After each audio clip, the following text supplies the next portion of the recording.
Salam sejahtera dan kasih Tuhan kita Yesus Kristus.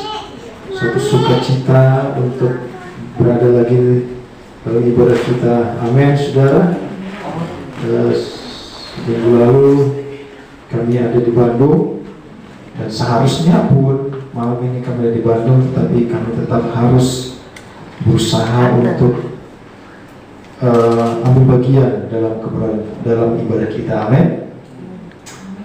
Saya rasa minggu lalu firman Tuhan berbicara tentang pelaut, saudara. Tentang menjala ikan. Puji Tuhan. Saya selalu ingat, saudara, pernikahan keberapa sudah pasti ingat, saudara. Tes ya. Tes, saudara ya.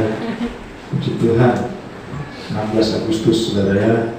16 Agustus itu juga tanggal lahir papa saya. Tante. Jadi tapi Tuhan panggil papa saya umur 67 ya. 67 ke 68. Sekarang 69. Ya, kurang lebih. Ya, puji Tuhan. Ya. Dan hari Minggu kita akan adakan syukuran atas itu, dan juga syukuran juga untuk ulang tahun Torah, saudara. Jadi rugilah mereka yang tidak datang. Di sini hari Minggu makannya sate, mungkin di gereja lain makannya gorengan ya. Suruh sini, saudara ya. Gitu. Jadi mungkin kita akan mengundang teman-teman kita yang lain, saudara. Saya terus terang, saudara, saya sama sekali belum pernah mengundang om saya, tulang saya, atau keluarga saya, belum pernah mengundang ke tempat ini. Karena saya pikir mereka sudah terdaftar di gereja lain. Tetapi sebenarnya kalau saya undang, mereka pasti datang. Saya minta mereka ibadah, pasti datang gitu, saudara. Tapi saya sedang memperhatikan kesetiaan jemaat Tuhan yang ada di tempat ini. Amin. Puji Tuhan. Saya kira mudah kita datang.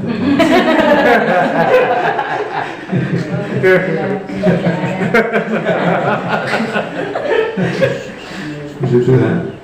Ya, jadi kemungkinan 1-2 mereka akan saya undang hari Minggu, supaya mereka juga melihat pelayanan yang Tuhan percayakan. Amin. Mari kita melihat dalam suratan Rasul Paulus kepada Timotius, 2 Timotius 4 ayat 1 sampai 5. Ada satu bagian yang saya rindu kita renungkan bersama, saudara. 2 Timotius 4 ayat 1 sampai 5. Mari kita perhatikan sama-sama, saudara. 2 Timotius 4 itu sebelum Titus, gitu, satu lembar sebelum Titus. Ayat 1 dikatakan judulnya, penuhilah panggilan pelayananmu. Wah, ngeri, saudara. Ini harusnya buat sekolah kita atau STT ini, saudara. Amin.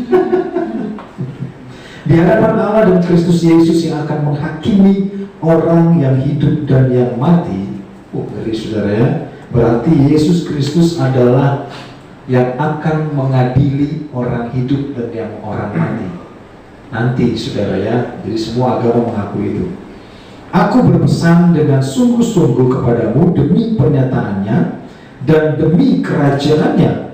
Beritakanlah firman, siap sedialah, baik atau tidak baik waktunya. Nyatakanlah apa yang salah, tegurlah dan nasihatilah dengan segala kesabaran dan pengajaran. Ya, jadi beritakan firman, diminta baik atau tidak baik keadaannya, ramai atau tidak ramai jemaat yang datang, tetap sampaikan firman. Karena akan datang waktunya orang tidak dapat lagi menerima ajaran sehat, tetapi mereka akan mengumpulkan guru-guru menurut kehendaknya untuk memuaskan keinginan telinganya. Mereka akan memalingkan telinganya dari kebenaran dan bukannya bagi dongeng. Tetapi kuasailah dirimu dalam segala hal, sabarlah menderita, lakukanlah pekerjaan pemberita Injil dan tunaikanlah tugas pelayananmu. Sampai di situ saudara ya. Ini suatu surat Rasul Paulus kepada Timotius, tulisan terakhir. Timotius, Rasul Paulus surati 2 kali, 1 Timotius, 2 Timotius.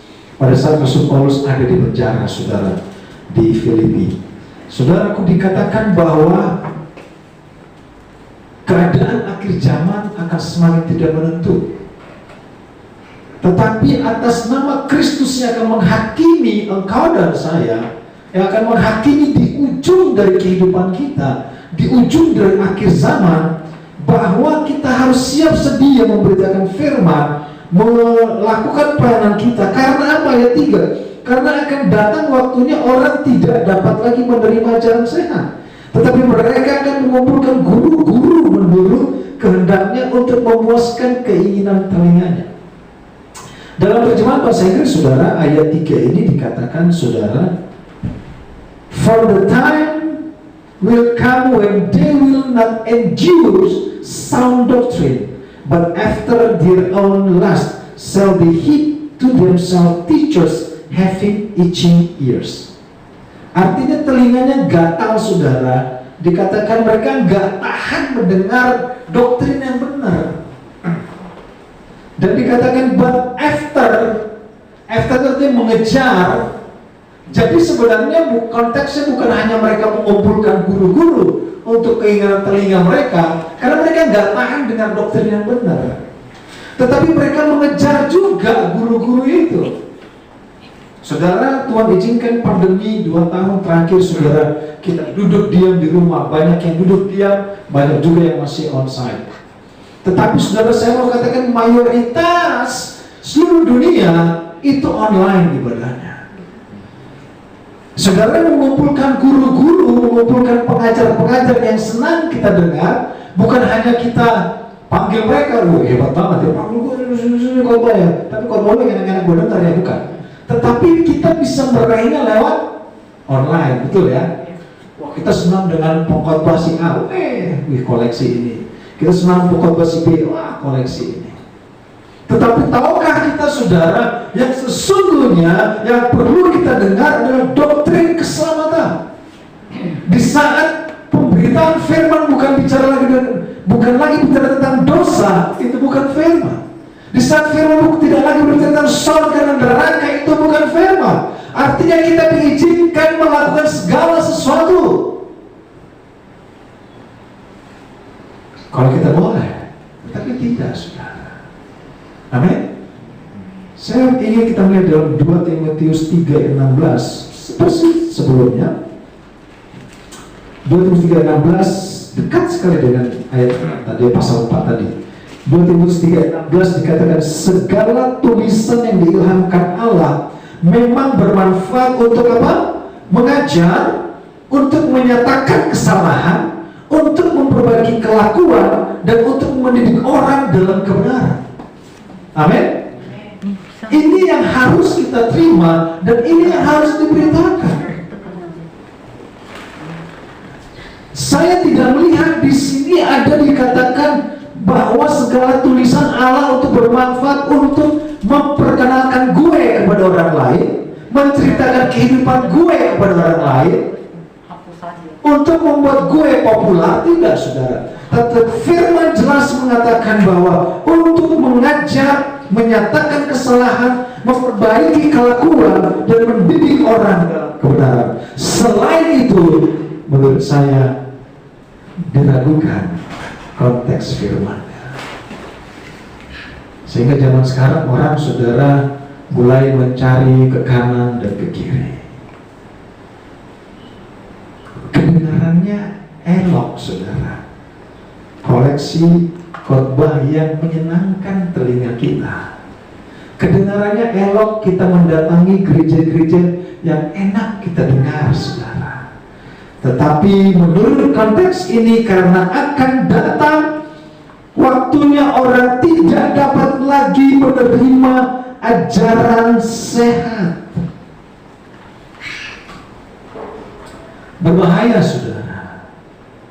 Tetapi saudaraku, saya sebagai hamba Tuhan, saya tidak akan berhenti menyampaikan kebenaran. Dosa adalah dosa.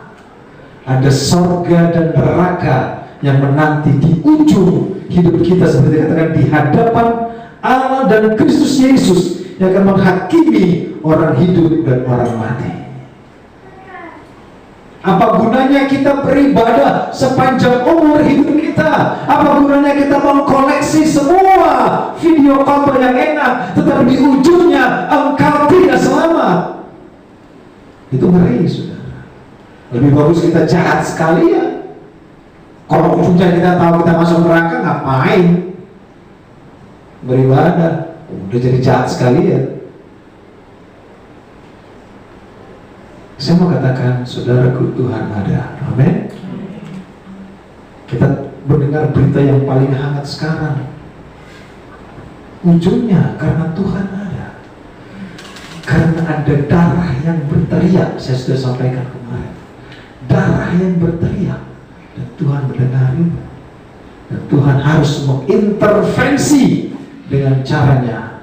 Tuhan harus menyatakan bahwa masih ada kebenaran yang harus ditegakkan.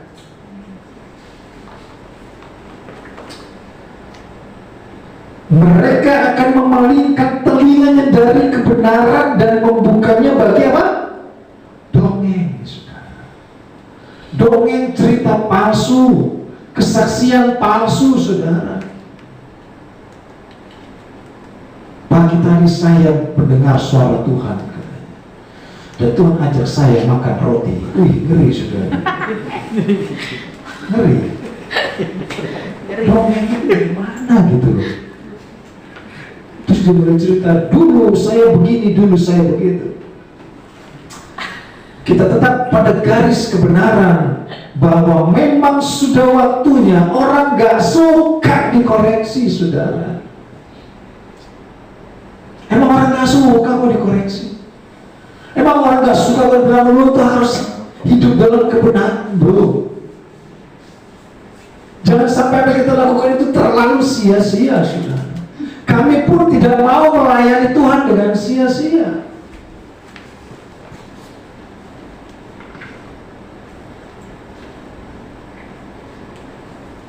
Ayat 2 dikatakan pasal 4, beritakanlah firman, siap, sedialah baik atau tidak baik waktunya. Nyatakanlah apa yang salah, tegurlah dan nasihatilah dengan segala kesabaran dan pengajaran. Bahwa kita perlu benar-benar memperhatikan bahwa telinga kita harus tetap bertahan pada kebenaran. Mendengar pengajaran sehat, saudara. Mendengar pengajaran yang betul-betul adalah untuk mengkoreksi kehidupan kita. Jenderal itu siapa yang mengkoreksi dia? Cuma di atas dia itu udah tinggal Tuhan, saudara. Betul. Karena memang posisi dia itu sudah, satpam aja ada proposnya udah sombong, saudara. Propos satpam gitu, saudara. Kalau saudara main ke Monas, itu ada banyak satpol PP, saudara, berjaga. Sangar. Tapi ada satpol PP lebih sangar lagi, ada tulisannya propos. Wah, itu paling ngeri, saudara. Itu propos satpol PP yang gamparin satpol PP, saudara. Itu ngeri, saudara, ya, ngeri. Saya kalau dikritik ya propos ya, Pak.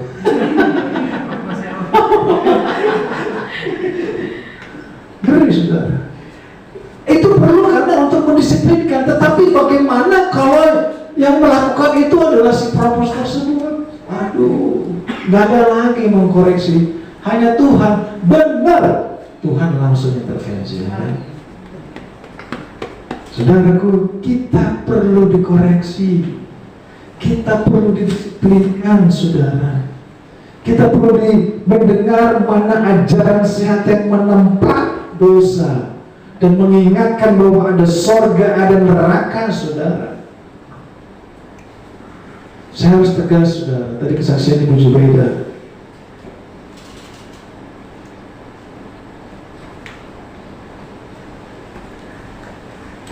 buat orang lain, dia jadi sakit, saudara. Seorang hamba Tuhan pernah bilang begini tentang itu. Saya tidak menyinggung, saya cuma menyungging, saudara ya. Hamba Tuhan pernah bilang begini, siapa mau masuk surga? Anak-anak, oh puji Tuhan, semua masuk surga, pengen masuk surga. Tetapi banyak, kata dia, orang-orang yang ingin masuk surga sebenarnya masuk pom bensin aja nggak boleh. Gitu. Sebenarnya, oh iya juga, gitu.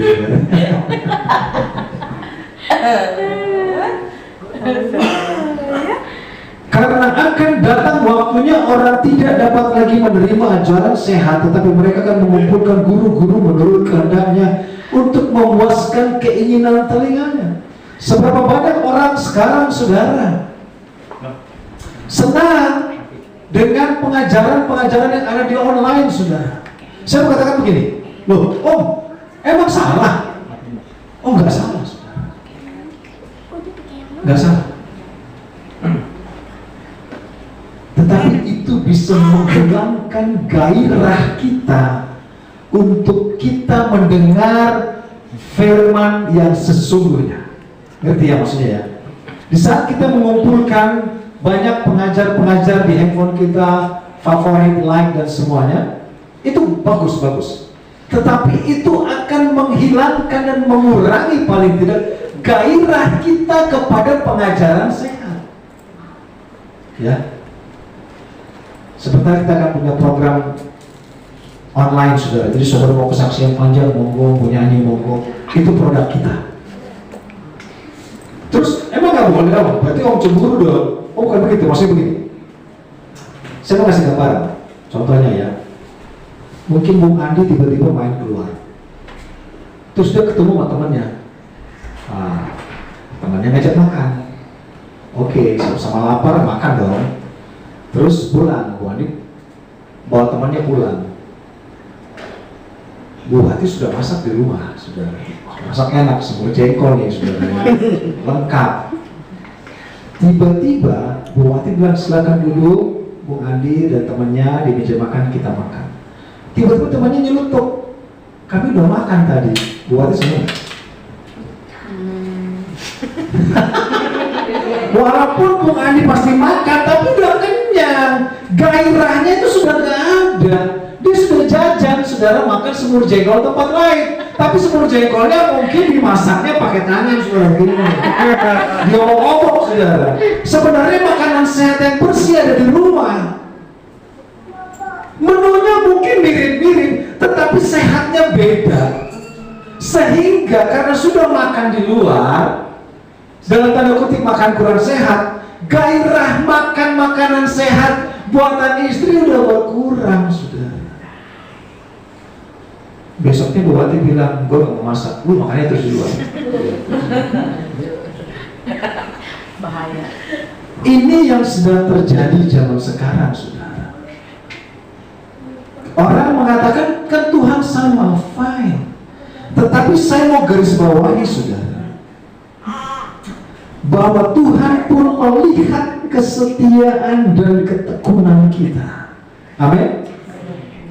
Saya sangat percaya orang yang berdoa adalah orang yang tekun berdoa, adalah orang yang tekun di dalam satu doa dan di mana dia berdoa. Hana pada saat dia berdoa kepada Tuhan, dia berdoa di tempat yang sama, selalu berdoa di tempat yang sama, sampai dia Tuhan berikan Samuel. Amin. Betul kan? Gak mungkin Hana berdoa di tempat ini hari ini, tiba-tiba besok dia berdoa di tempat lain di kuil mana, terus dia tiba-tiba berdoa di tempat lain. Tidak. Alkitab mencatat Hana berdoa terus di tempat yang sama sampai Tuhan menjawab doanya. Amin.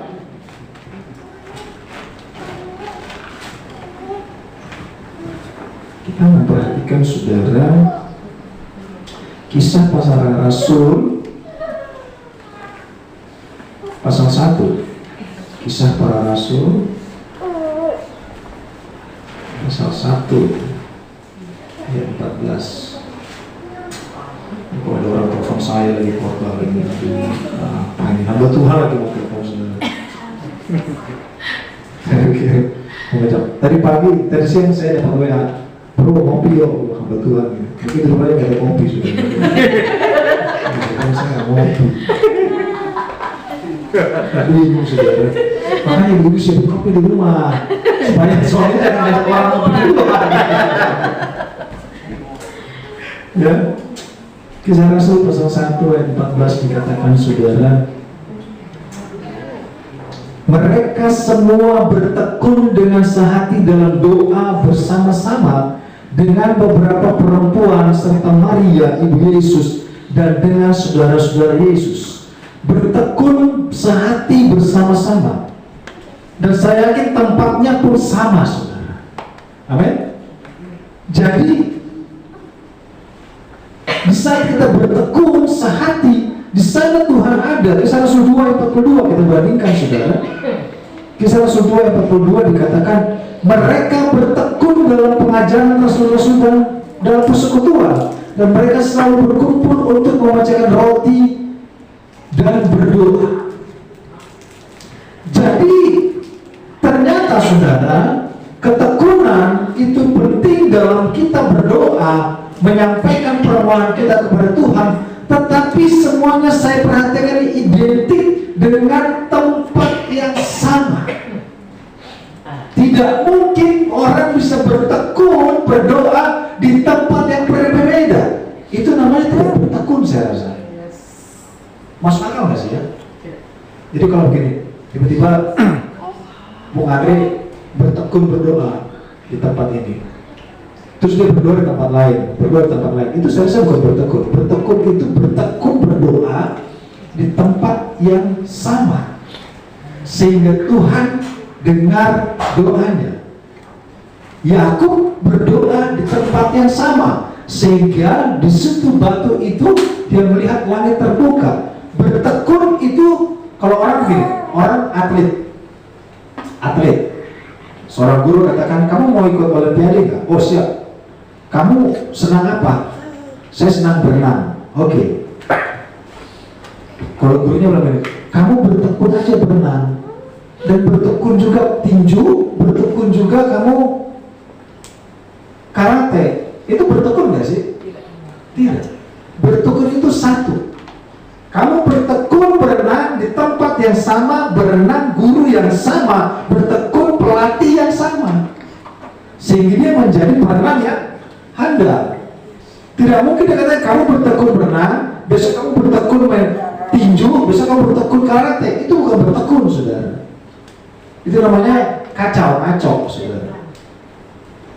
Sehingga banyak orang lupa akan hal ini, sehingga banyak doanya Tuhan tidak jawab.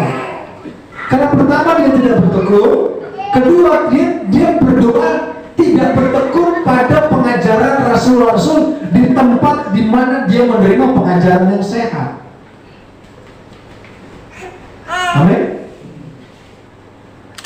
Sehingga apapun koleksi kita di YouTube, saudara, yang kita simpan, kita enak mendengarnya, gue demen nih korbannya nih, waduh, nggak kayak kepala di eklesia, waduh, marah-marah mulu. Masa gue kayak di absen gitu, saudara? Saudara, Tuhan punya buku kehidupan, amin. Pada satu kali kelak, engkau akan berdiri di hadapan anak domba, akan dibuka buku kehidupan. Dan kalau namamu tidak ditemukan di situ, no way.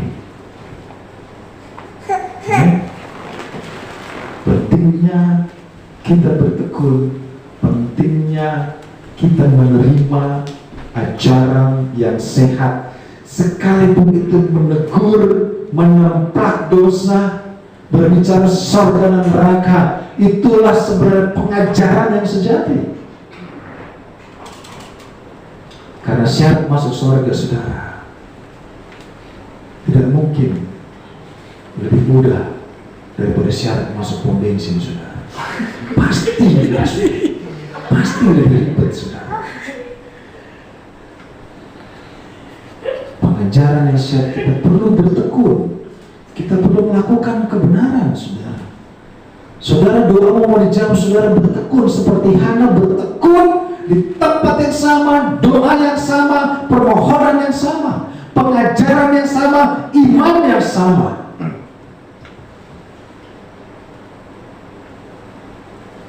Saya agak ragu, saudara, kalau ada orang tiba-tiba minta didoain.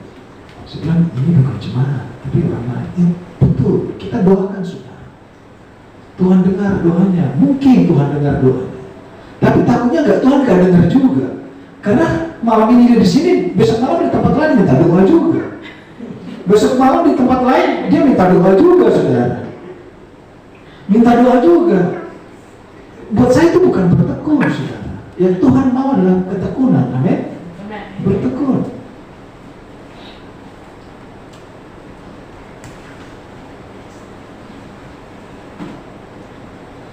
Dan saya tidak mau disalahkan oleh Tuhan. Amin.